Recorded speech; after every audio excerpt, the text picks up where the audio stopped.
देखिए, अब बीजेपी कोई चुनाव देश में लड़ेगी, उसको हार का ही सामना करना पड़ेगा और हार ही उनके गले में पड़ेगी। इन्होंने जनता के अच्छे दिन लाने का वादा किया था, वो तो पूरा नहीं हुआ, लेकिन जनता इनके बुरे दिन जरूर लाएगी और उसकी शुरुआत उत्तर प्रदेश ने की।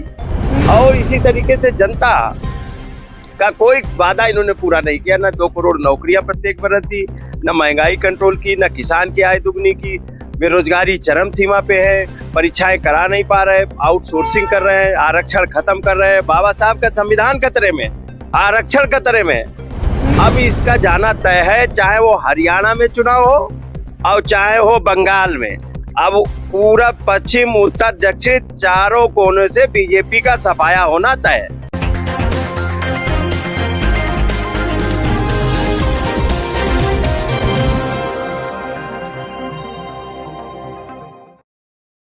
नमस्कार, मैं कीर्ति और आप देख रहे हैं जीके न्यूज। अभी हमारे साथ मौजूद है सपा नेता राजपाल कश्यप। सर, बहुत बहुत स्वागत है आपका। धन्यवाद। सर, हरियाणा चुनाव जिस तरह से चल रहे हैं और लगातार बीजेपी की तरफ से आरोप लगाया जा रहा है कि इंडी गठबंधन फेल हो गया है, हरियाणा में आकर के सपा और कांग्रेस लड़ पड़ी है और अब वो जीतने जा रहे हैं हरियाणा को।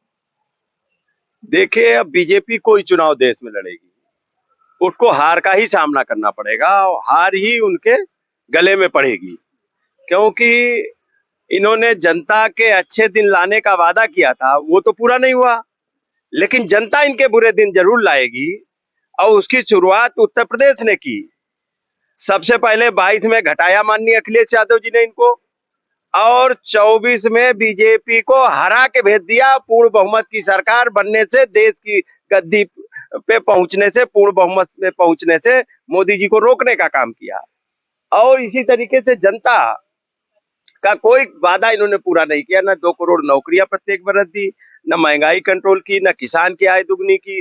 बेरोजगारी चरम सीमा पे है, परीक्षाएं करा नहीं पा रहे, आउटसोर्सिंग कर रहे हैं, आरक्षण खत्म कर रहे हैं। बाबा साहब का संविधान खतरे में, आरक्षण खतरे में। अब इसका जाना तय है, चाहे वो हरियाणा में चुनाव हो और चाहे हो बंगाल में। अब पूरा पश्चिम उत्तर दक्षिण चारों कोनों से बीजेपी का सफाया होना तय है। बीजेपी की तरफ से आरोप लगाए जा रहे हैं कि केवल बीजेपी को हराने के लिए या नरेंद्र मोदी को गिराने के लिए इंडी गठबंधन साथ में आई और अब उनके बीच में एक बार फिर से कलह देखने को मिल रही है और जो सरकार ये बनाए हैं विपक्ष में, वो भी गिर जाएगी इनकी। अब वो कुछ भी कह लें, कोई जुमला कर ले, पहले वो वादा पूरा करें। मोदी जी खुद अपने को फेल कर रहे हैं। उन्होंने वादा किया था 2 करोड़ नौकरी देने का, वो नहीं किया। किसान की आय दुगनी करने का, वो नहीं किया। और विदेश से काला धन ले आने की वादा किया था, वो भी नहीं किया। और हवाई चप्पल वाला हवाई जहाज में चलेगा, ये भी नहीं पूरा किया। अब तो लोग रेल में नहीं चल पा रहे हैं। जो सामान्य डिब्बे होते थे जिसमें गरीब यात्रा करता था, वो भी खत्म कर दिया। अब लोगों की जेब पे डकैती डालने, जीएसटी लगा के, महंगाई करके, सब नाना प्रकार से करके, इसलिए हर मोर्चे पे विफल मोदी सरकार जाएगी। और उत्तर प्रदेश में 27 में, अभी 24 में इनको हाफ किया है माननीय अखिलेश यादव जी ने, और 27 में साफ करेंगे। सर, हरियाणा चुनाव को लेकर एक अंतिम सवाल ये रहेगा कि जिस तरह से वो कह रहे हैं कि किसानों को हमारे आने के बाद उनका फायदा हो रहा है, उनको लगातार सुविधाएं मिल रही हैं, तो क्या ये मुद्दा जो उठा रहे हैं कि किसान हमारी सरकार में सुरक्षित है, फायदेमंद है, लाभ उठा रहा है, वो हरियाणा में चलेगा? रोजगार, महंगाई को लेकर क्या कुछ?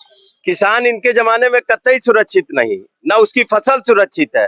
पहले तो वो सांडों से फसल बचाए, फिर अपने को बचाए, और फिर इनकी महंगाई से बचाए। फिर खाद की बोरी से 5 किलो चोरी कर लिया, महंगाई और जीएसटी लगा दी ट्रैक्टर और इन पे सब पे जीएसटी लगाने का काम किया। साथ ही साथ में न जाति जनगणना करा रहे हैं, न आरक्षण सुरक्षित है, न संस्थाएं सुरक्षित है।